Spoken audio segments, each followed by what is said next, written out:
বিশ্বকাপ ২০২৬ কি ব্রাজিলের জন্য জয়ের বছর হতে পারে? এই প্রশ্নের উত্তর খুঁজতে হলে প্রথমেই তাকাতে হবে তাদের আক্রমণ ভাগে। কারণ এই মুহূর্তে ব্রাজিলের হাতে যে ধরনের অ্যাটাকিং অস্ত্র আছে তা পৃথিবীর অন্য কোনো দেশের কাছে নেই। একটি জাতীয় দলের সবচেয়ে বড় শক্তি হল বিভিন্ন ধরনের বড় অপশান থাকা, যাতে দল কোনো নির্দিষ্ট খেলোয়াড় বা স্টাইলে আটকে না থাকে, এবং কার্লো আনচেলত্তির অধীনে ব্রাজিল ঠিক এই জায়গাতেই সবচেয়ে ভয়ঙ্কর হয়ে উঠেছে। লেফট উইং পজিশন থেকেই শুরু করা যাক। এখানে ব্রাজিলের হাতে আছে দুই ধরনের এলিট অপশন, ভিনিসিয়াস জুনিয়র এবং গ্যাব্রিয়েল মার্টিনেলি। ভিনিসিয়াস এই মুহূর্তে বিশ্বের সবচেয়ে প্রভাবশালী লেফট উইঙ্গারদের একজন। তার গতি, ড্রিবলিং এবং 1 ভার্সেস 1 দক্ষতা প্রতিপক্ষের জন্য নিয়মিত দুঃস্বপ্ন সৃষ্টি করে। তিনি লাইনে আটকে থাকেন না, ইনসাইডে ঢুকে গোলের হুমকি তৈরি করেন এবং পুরো ডিফেন্স লাইনকে নিজের দিকে টেনে নেন। আনচেলত্তির সিস্টেমে ভিনিসিয়াস একাই ম্যাচের মোড় ঘুরিয়ে দিতে সক্ষম। অন্যদিকে মার্টিনেলি একটু ভিন্ন স্টাইলে খেলেন। তিনি কম ড্রিবল করেন কিন্তু অনেক বেশি ডিরেক্ট। তার off the ball run, space এক্সপ্লয়টেশনের ক্ষমতা এবং গোলমুখী মুভমেন্ট লেফট উইংয়ে ভার্টিক্যাল আক্রমণের দিক থেকে দারুণ কার্যকর। বড় ম্যাচে যেখানে প্রতিপক্ষ সংরক্ষিত হয়ে থাকে, সেখানে মার্টিনেলির এই রানগুলো আক্রমণকে আরও প্রাণবন্ত করে তোলে। সুতরাং আনচেলত্তির কাছে লেফট উইংয়ে আছে একজন ম্যাচ ব্রেকার এবং একজন স্পেস এক্সপ্লয়টার, দুটি সম্পূর্ণ ভিন্ন অস্ত্র যা প্রতিপক্ষকে চাপে রাখে।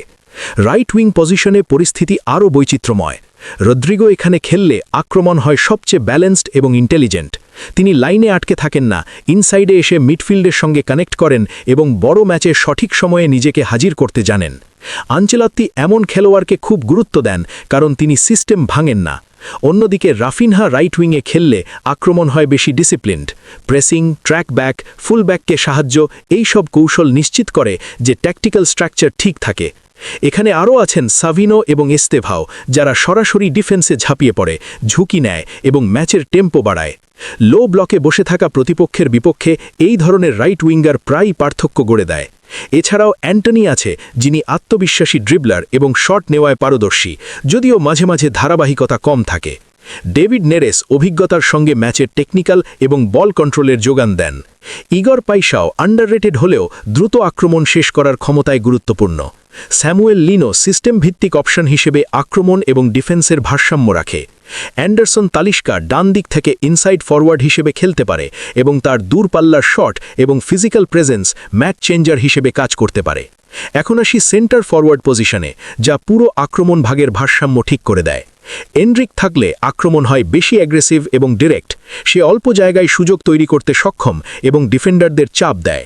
জোয়াও পেদ্রো খেললে আক্রমণ আরও কানেক্টেড হয়। তিনি নিচে নেমে উইঙ্গার ও মিডফিল্ডের সঙ্গে লিঙ্ক তৈরি করে আক্রমণকে ফ্লুইড করে। ম্যাথিউস কুনহা প্রেসিং ইন্টেন্সিটি বাড়ায় এবং আক্রমণকে কালেকটিভ করে তোলে। ইগর জেসুস মোবিলিটি এবং হাই ইন্টেন্সিটি ফুটবল যোগ করেন, আর ইগর থিয়াগো আক্রমণে ফিজিক্যাল ডাইমেনশন নিয়ে আসেন।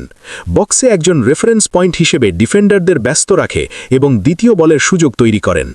গ্যাব্রিয়েল জেসুস পুরো আক্রমণ ভাগকে সবচেয়ে ফ্লেক্সিবল করে তোলে। তিনি ফলস নাইন হিসেবেও খেলতে পারেন, উইংয়ে সরে যেতে পারেন এবং প্রেসিংয়ে গুরুত্বপূর্ণ ভূমিকা রাখতে পারেন। রিচার্ডলিসন যোগ করে লড়াই, আগ্রাসন এবং বড় ম্যাচের মানসিকতা, যা বিশ্বকাপের মতো টুর্নামেন্টে প্রায়শই পার্থক্য গড়ে দেয়। সব মিলিয়ে ব্রাজিলের আক্রমণ ভাগ এখন একক স্টাইলে আটকে নেই। লেফট উইং, রাইট উইং এবং সেন্টার ফরওয়ার্ড প্রতিটি পজিশনে ভিন্ন প্রোফাইলের খেলোয়াড় আছে, যা ম্যাচ অনুযায়ী কৌশলগত সুবিধা দেয়।